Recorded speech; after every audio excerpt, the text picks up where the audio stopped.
মন করতেছেন কেমনে? নতুন বিয়ে হয়েছে 3 মাস ধরে গর্ভবতী। কিন্তু জামাই ছেড়ে দিয়ে গেছে, জামাই যে কোন দেশে আমি নিজে জানি না। কই হয়ে গেছে আপনার? এই নাইছেন কেমনে আপনি? আমি এই যে এক বাসায় থাকতাম, অত বাসায় চিনি না। কোন বাসায় থাকতেন? এই যে দিক দিয়ে ভিতরে এক বাসা, অত বাসা চিনি না। জান দি আল্লাহ, জামাই ছেড়ে গেছে, আমি জামাই 3 মাসের প্রেগনেন্ট। জান দি এই ব্যবস্থা নিতেছি।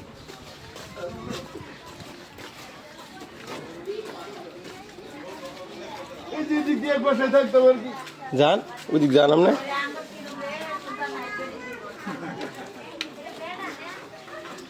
এই বাসায় এই বাসায় এই যে এই বাসায় থাকতাম, বাবা না বাড়া জামাই তুমি হয়ে গেছে 3 মাসের গর্ভবতী। আমি বমি আইরে বাবা,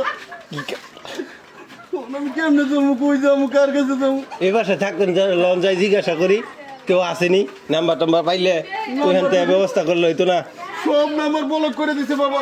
না, আমার নাম্বার তো ব্লক করছে না। লন যাই এই বাসায় আমি থাকতাম বাবা। এই বাসায় এই বাসা বার হয়ে গেছে বেটা বেটি বার হয়ে গেছে না। এই বুড়া বেটা কি গো, আমার জামাই হলো এই বাসা, আল্লাহ আল্লাহ বলে কি হলো, আল্লাহ আমি বাসা জামাই হলো, ভাই কেউ তো কই আলাদা তো ভাই আমার জামাই, আল্লাহ আমার কি হলো।